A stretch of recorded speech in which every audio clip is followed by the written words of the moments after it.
তো গাইস এই হলো আমাদের ধান ক্ষেতের অবস্থা, দেখুন কি একটা অবস্থা।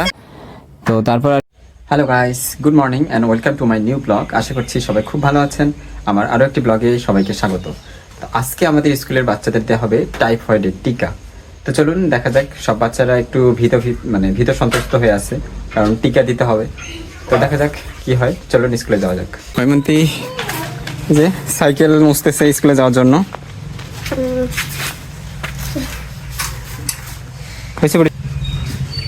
চলো চলো চলো চলো, ওইখানে থাকে ওটা, চলো।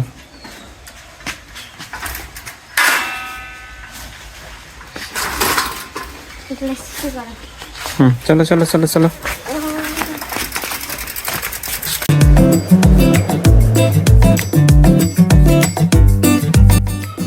তো স্কুলে আসার পর আর কি হৈমন্তী টিকা দেওয়ার জন্য চলে যায় এখানে।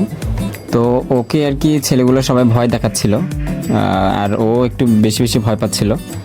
তো তারপর আর কি ও টিকা দেওয়ার পরে মানে ওকে হয়তো একটু মানে লাগে, তো এই জন্য আর কি ওর রক্ত বের হয় এবং সে কান্নাকাটি শুরু করে দেয়।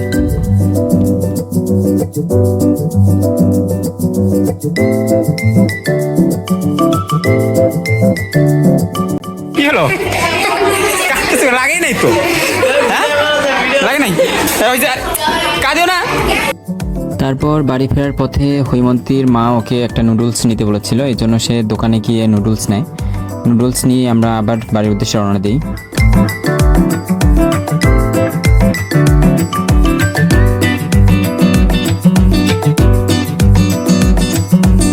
তো গাইস এখন বাজে বিকাল প্রায় 5টা। তো আমরা এখন একটু আমাদের ধানের খেতে যাব, কারণ একটা দুর্ঘটনা ঘটে গেছে আমাদের ধানের খেতে আর কি, মানে ভুল করে ঘাস মারা ওষুধ দিয়ে দিছে, অন্য ওষুধ ভেবে।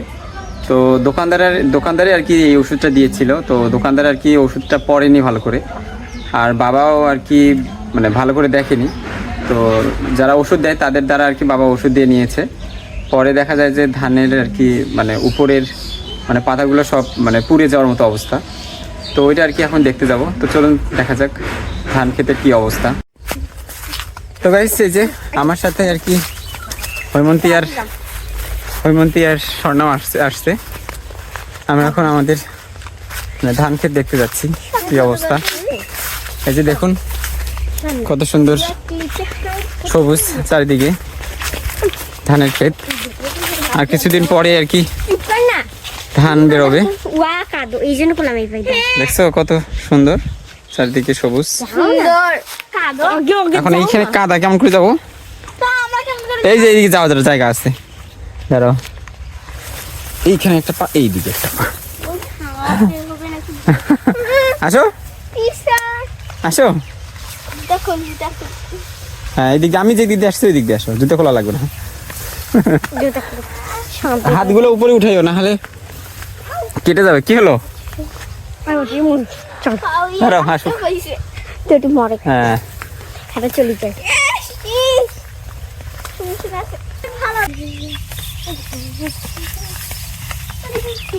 এই যে ধানগুলোর কত সুন্দর পরাগায়ন হয়েছে। ধানের পরাগায়ন আসলে আমরা দেখতে পাই না। এই যে ধানের ফুল কত সুন্দর।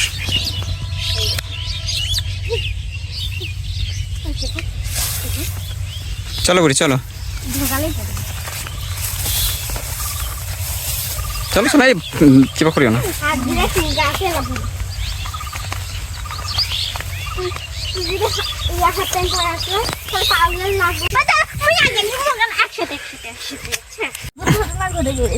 দেখি জুতা ছিঁড়ে গেছে। হ্যাঁ তুমিও না। এই যে হৈমন্তীর স্যান্ডেল ছিঁড়ে গেছে, সেদিন স্বর্ণার জুতা ছিঁড়ে গেছিল। হ্যাঁ সেদিন কাশফুল দেখতে গিয়ে স্বর্ণার জুতা ছিঁড়ে গেছিল, আর আজকে ধান দেখতে এসে আর কি হৈমন্তীর জুতা ছিঁড়ে গেল। কি হাত বাঁচাই জুতা বাঁচাই না হচ্ছে পাও।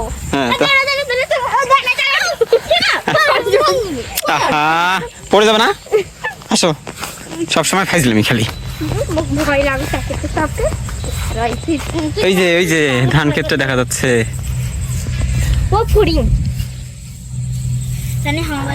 তো গাইস হৈমন্তী আর কি পড়ে গেছে কাদার মধ্যে। আসো আসো আসো, আরে পরে এখানে ধুইও, এখন আসো আসো, এই দিক দিয়ে আসো, কাদার উপর দিয়ে আসো। হ্যাঁ আসো, তোরা আর কি আলের মধ্যে কাদা আছে তো এই জন্য হাঁটতে পারতেছে না। আসো আসো, আরে ভালো করে পা দিয়ে আসো। হ্যাঁ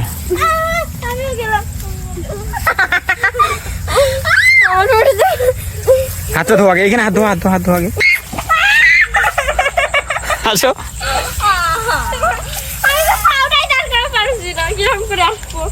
আসো, খুবই খারাপ অবস্থা। আসো আসো।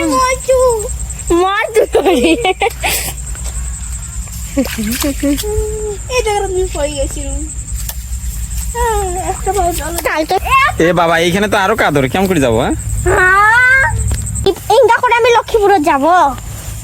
ইনকা করে লক্ষ্মীপুর যাবো। ধুবো এখন।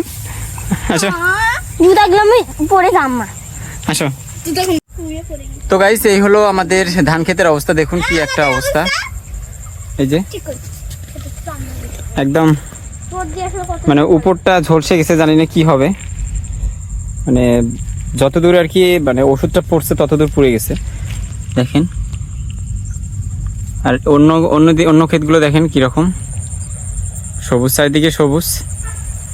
আর আমাদের ধান ক্ষেতটার এই অবস্থা। আসলে যারা ওষুধ বিক্রি করে তারা যদি মানে পড়তে না জানে, পড়াশোনা না জানে, তাহলে কি রকম একটা অবস্থা হয় দেখেন। আসলে ওষুধটা দেওয়ার সময় উনি পড়েন নাই যে এটা কিসের ওষুধ, না পড়ে দিচ্ছেন, আর এই একটা অবস্থা। ক্ষতিটা হলো আমাদের।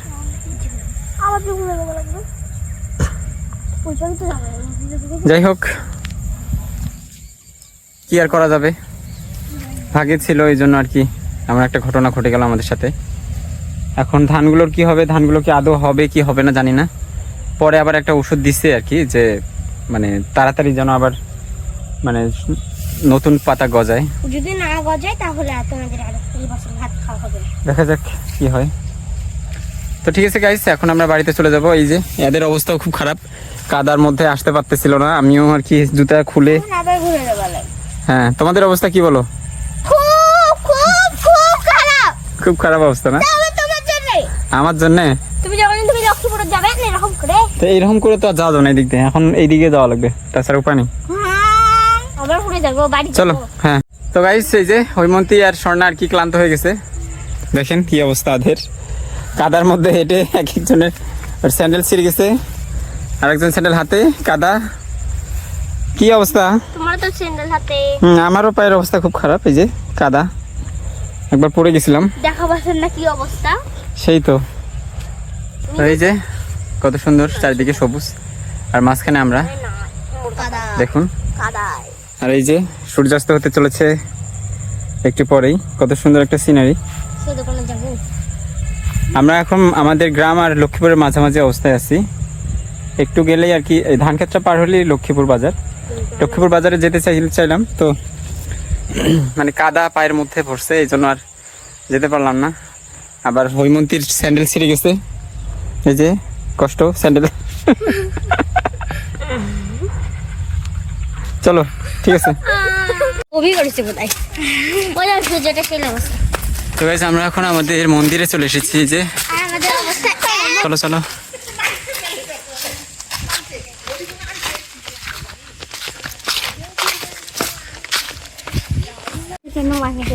তুমি স্বপ্ন দেখছো? কি স্বপ্ন দেখছেন?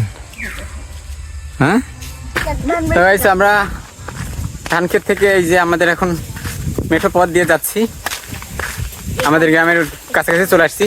এই যে কি বলো তো বুড়ি, কি বলবা? এই কোনো সাধারণ মেয়ে নয় না, এলো ধানবাড়ি থেকে আসা মেয়ে। নাকি ধানবাড়ি থেকে আসা মেয়ে, ধানবাড়ি জয় করে আসছে। ঠিক আছে, দেখুন আমাদের রাস্তাগুলো কত সুন্দর, আর ওইগুলোও কত সুন্দর না? হ্যাঁ দেখি পাগলা কেমন হয়েছে।